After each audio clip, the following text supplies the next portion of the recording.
Deputy director general ماحولیات کا کہنا ہے ہم نے پائلٹ پروجیکٹ کے طور پر F9 پارک سے جب 7,000 ماحول دشمن درخت کاٹے تو سپریم کورٹ میں بھی غیر جانبدار ماہرین کی رپورٹ میں CDA کے اقدامات کو درست قرار دیا گیا. صرف F9 پارک میں ان پودوں کی تعداد جو تھی وہ تقریباً 12,000. اب ہم اس کے 7,000 پودے کاٹ چکے. آنریبل سپریم کورٹ نے اس کا جو ہے نوٹس لیا, نے انڈیپینڈنٹ ایکسپرٹس کو بلایا اور ایکسپرٹس کی کمیٹی نے رپورٹ جمع کرائی کہ CDA جو کچھ کر رہا ہے وہ بالکل ٹھیک ہے, اور صرف پیپر ملبری ہی نہیں بلکہ دوسری جو ایلین انویسو اسپیشیز ہیں اس کو بھی ریموو کرنا چاہیے. عرفان خان نیازی کا کہنا ہے درختوں کی کٹائی کے ساتھ ماحول دوست شجرکاری مہم جاری ہے. اس 12,000 درخت کے متبادل کے طور پہ ہم نے 40,000 پودے صرف F9 میں لگائے. تو شکر پڑیاں میں ہم نے 18,000 بڑے درختوں کا ٹینڈر ہمارا ہو گیا ہے, اور ان کی جو ہے پلانٹیشن شروع ہو چکی ہوئی. ان میں کم از کم سائز ان کا جو ہے اس وقت 8 فٹ ہے. حکام کا کہنا ہے ہم درخت نہیں کاٹ رہے بلکہ لوگوں کی جان بچا رہے ہیں. برطانیہ اور یورپ میں برف کی بمباری شروع ہو گئی. دہائی کی بدترین برف باری ہو رہی ہے. برفانی طوفان گوریٹی کے باعث ویسٹ مڈلینڈز میں تعلیمی ادارے بند کر دیے گئے. 100 میل فی گھنٹہ کی رفتار سے ہوائیں چل رہی ہیں. کارنوال، ڈیون، ڈورسیٹ، سمرسیٹ، گلوسٹرشائر اور برسٹل میں 65,000 سے زائد گھر بجلی کی فراہمی سے محروم ہیں. ویسٹ مڈلینڈز میں ایمبر الرٹ جاری کر دیا گیا. برمنگھم ایئرپورٹ پر فلائٹ آپریشن معطل ہے. فرانس میں سردی کی شدت کے باعث بوسنیا میں ایک شخص ہلاک ہو گیا. ہنگری میں حد نگاہ برف کی چادر بچھی ہے. بوڈاپیسٹ کے قریب جھیلیں جم گئی ہیں. درخت، سڑکیں اور عمارتیں سب برف میں ڈھک گئے ہیں. برطانیہ میں برفانی طوفان نے تباہی مچا دی. اسکاٹ لینڈ میں 300 سے زائد اسکول بند، جبکہ مانچسٹر، برمنگھم اور شیفیلڈ کے درمیان ٹرین سروس معطل ہو گئی ہے. شدید سردی اور پھسلن کے باعث شہریوں کو محتاط رہنے کی ہدایت کی گئی ہے. زاہد نور مزید بتا رہے ہیں.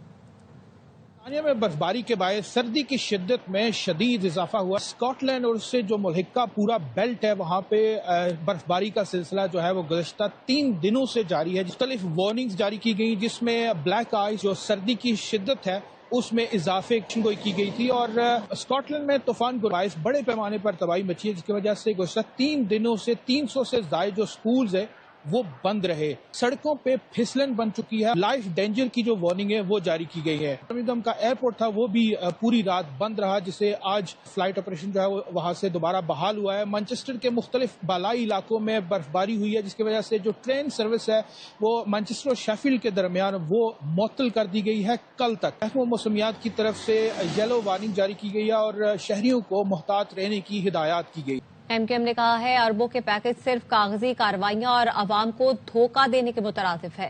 اربوں روپے کے اعلانات ماضی میں بھی کیے گئے لیکن شہر کی حالت تبدیل نہ ہو سکی. 84 ارب روپے کے پیکجز محض فوٹو سیشن اور فائلوں تک محدود ہیں. حقیقت میں کراچی کے انفراسٹرکچر کی تباہی کا ذمہ دار خود سندھ حکومت کا متعصبانہ رویہ ہے. جماعت اسلامی اپنی ناکامی چھپانے کے لیے دوسروں پر الزام تراشی بند کرے. امی جماعت اسلامی میئر کی کارکردگی پر سوال اٹھانے سے پہلے اپنی ذمہ داریوں کا ادراک کریں. Jamaat Islami point scoring M Q M کے خلاف پروپیگنڈے میں مصروف ہے. ایم کیو ایم کراچی کے حقوق کی واحد قوت ہے جو وفاق اور صوبے میں شہر کا مقدمہ لڑ رہی ہے. محض رقم کے اعلانات کے بجائے کراچی اور اس کا جائز آئینی اور مالیاتی حق دیا جائے. اختیارات نچلی سطح تک منتقل کیے جائیں تاکہ عوام کو ریلیف مل سکے. کراچی کے علاقے شادمان ٹاؤن میں پولیس افسر نے فائرنگ کر کے بیوی کو قتل کر دیا. واقعے کی CCTV فوٹیج سامنے آ گئی. رپورٹ کر رہے ہیں سلمان. وہ جا چکے تھے، بھاگ گئے تھے وہ مار کے. امی اسی وقت گر گئی تھی نیچے.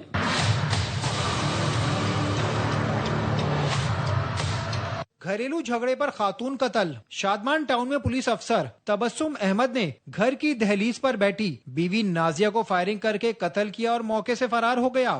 CCTV فوٹیج منظر عام پر آ گئی.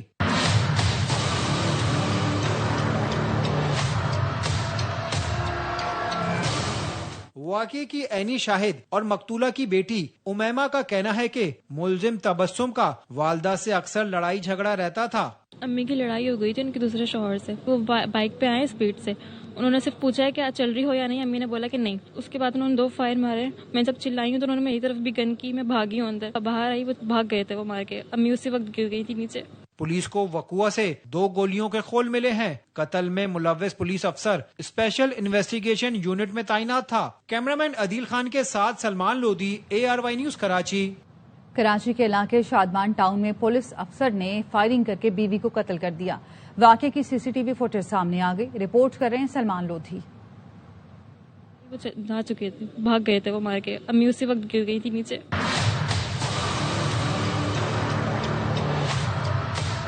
گھریلو جھگڑے پر خاتون قتل. شادمان ٹاؤن میں پولیس افسر تبسم احمد نے گھر کی دہلیز پر بیٹھی بیوی نازیہ کو فائرنگ کر کے قتل کیا اور موقع سے فرار ہو گیا. سی سی ٹی وی فوٹیج منظر عام پر آ گئی.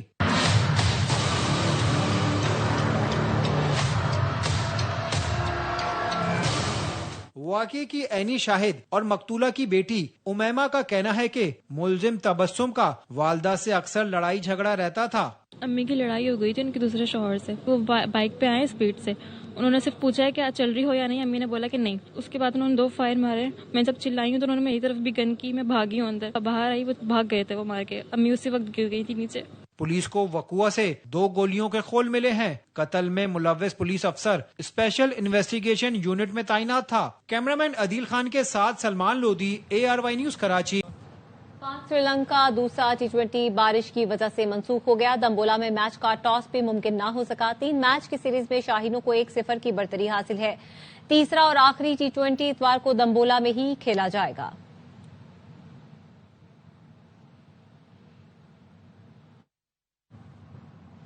اب تک کے لیے اتنا ہی.